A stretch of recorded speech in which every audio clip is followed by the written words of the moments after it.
அனைவருக்கும் வணக்கம். இன்று நாம் பார்க்கக்கூடிய பதிவு என்னன்னு பார்த்தீங்கன்னா, ஐயப்பனுக்கு முதல் முறையாக மாலை அணிந்து விரதமிருந்து வழிபாடு செய்யக்கூடிய ஐயப்ப பக்தர்கள் வீட்டில் மாலை போடுவதற்கு முன்னால் கடைப்பிடிக்க வேண்டிய விஷயங்கள், மாலை போட்ட பிறகும் கடைப்பிடிக்க வேண்டிய விஷயங்கள், பெண்கள் செய்யக்கூடாத விஷயங்கள், இதை பற்றி தாங்க இந்த பதிவில் நான் சொல்ல போகிறேன். நான் பார்த்திங்கன்னா வருஷம் கடைப்பிடித்த சில விஷயங்களை நான் இந்த பதிவில் உங்களுக்கு சொல்கிறேன். இந்த பதிவை முழுவதுமாக பாருங்கள். நிச்சயம் உங்களுக்கு ஒரு நல்ல பதிவாக இருக்கும் அப்படின்ற நம்பிக்கை எனக்கு இருக்குது. இப்போ தான் நம்ம சேனலுக்கு முதல் முறையாக வந்திருக்கீங்கன்னா சப்ஸ்கிரைப் பண்ணிக்கங்க. வாங்க வீடியோக்குள்ளே போகலாம். மாலை போடுவதற்கு முன்னால் பார்த்திங்கன்னா நான் செஞ்ச விஷயங்களை நான் சொல்லிடுறேன். வீட்டில் இருக்கக்கூடிய அசைவம் சமைக்கிற பாத்திரங்கள்லாம் இருக்கக்கூடாதுங்க. அதெல்லாம் நீங்கள் என்ன பண்ணுறீங்கன்னா, ஒரு மைக்கா கவரில் போட்டு கட்டி ஸ்லாப்பில் வச்சுடுங்க. எல்லாமே புது பாத்திரமாக இருந்தால் ரொம்ப நல்லது.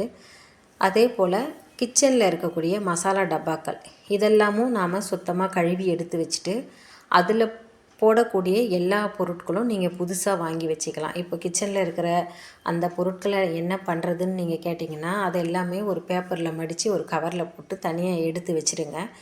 விரதம்லாம் முடிஞ்சு அதுக்கப்புறமா அந்த பொருட்களை காய வச்சு எடுத்து யூஸ் பண்ணிக்கலாம். அந்த மசாலா டப்பாவில் போடக்கூடிய பொருட்கள் எல்லாமே நம்ம மாலை போடுறதுக்கு 2 நாளைக்கு முன்னாடி வாங்கி எல்லாமே ஃபில் பண்ணிடலாம். பெட்ரூமில் பார்த்திங்கன்னா பெட் கவர், பெட்ஷீட்டு இதெல்லாம் துவைச்சி எடுத்து வச்சுடுங்க. ஒரு நாளைக்கு முன்னாடியே பூஜை ரூமெல்லாம் சுத்தப்படுத்தி ஃபோட்டோலாம் தொடச்சி மஞ்சள் குங்குமம் இட்டு பூஜை ரூமை அழகாக ரெடி பண்ணி வச்சுக்கோங்க. நாளைக்கு மாலை போட போகிறாங்க அப்படின்னா நீங்கள் அந்த மாலையை பார்த்திங்கன்னா நைட்டே ஒரு டம்ளர் பாலில் போட்டு வச்சுருங்க. மறுநாள் காலையில் அந்த மாலையை எடுத்து தண்ணீரில் அலசிட்டு திரும்பவும் பார்த்திங்கன்னா பன்னீரில் போட்டு நீங்கள் அதை எடுத்து தொடச்சி ஒரு கவரில் வச்சுட்டு நீங்கள் போய் மாலை போடலாம்.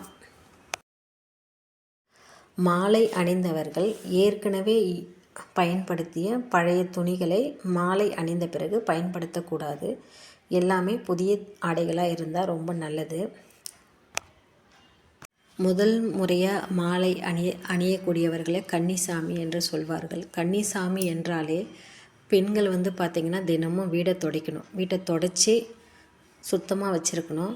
தினமும் செய்ய முடியலைன்னா கூட ஒரு நாள் விட்டு ஒரு நாளாவது கண்டிப்பாக வீட்டை துடைக்கணும். 48 நாள் கன்னிசாமியாக இருந்தால் தினமும் நாம் வீட்டை துடைச்சி தான் ஆகணும்.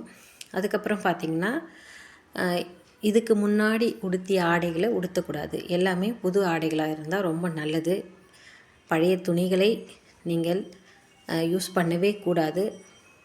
அடுத்ததாக பார்த்திங்கன்னா தினமும் நீங்கள் குளிச்சுட்டு தான் சமைக்கணும். குளிக்காமல் சமைக்கக்கூடாது.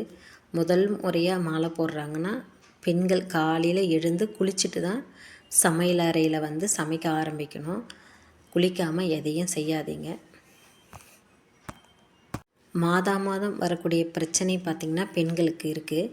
அந்த பிரச்சனையின் போது ஒரு 5 நாட்கள் நீங்கள் சமைச்சு எதுவும் கொடுக்காத இருக்கலாம். கன்னிசாமிகள் அப்படின்னா ஒரு 5 நாள் நீங்கள் சுத்தமான பிறகு தான் நீங்கள் அவங்களுக்கு திரும்பவும் சமைச்சு பரிமாறணும். இதுவே ஒரு 5 வருஷமோ 6 வருஷமோ ஆகுதுன்னு பார்த்திங்கன்னா ஒரு 4 நாள்லேயே நாம் சமைச்சு போடலாம்.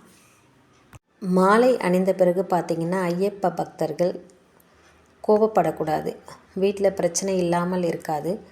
இதுக்கு முன்னாடி நாம் கோபப்பட்டு திட்டுவதோ அடிப்பதோ இது போன்ற செயல்கள்லாம் வீட்டில் மாலை அணிந்த பிறகு செய்யக்கூடாது. எதுவாக இருந்தாலும் அமைதியான முறையில் பேசி கடந்து செல்ல வேண்டும். தினமும் ஐயப்பனுக்கு காலை மாலை 2 வேளையும் விளக்கேற்றி வழிபாடு செய்யணும். 2 வேளையும் குளித்து முடித்த பிறகு தான் இந்த வழிபாடை செய்யணும். கன்னிசாமிகள் கட்டாயம் குளித்து முடித்த பிறகே விளக்கேற்றி வழிபாடு செய்ய வேண்டும். பக்கத்தில் இருக்கக்கூடிய வீட்டிற்கு அருகில் இருக்கக்கூடிய கோவில்களுக்கு சென்று வழிபாடு செய்ய வேண்டும். காலை மாலை 2 வேளையும் ஐயப்பன் கோவிலுக்கு சென்று வழிபாடு செய்ய வேண்டும். எனக்கு தெரிஞ்ச விஷயங்கள், நான் கடைப்பிடித்த விஷயங்கள், இதை பற்றி நான் உங்களுக்கு சொல்லியிருக்கேன்.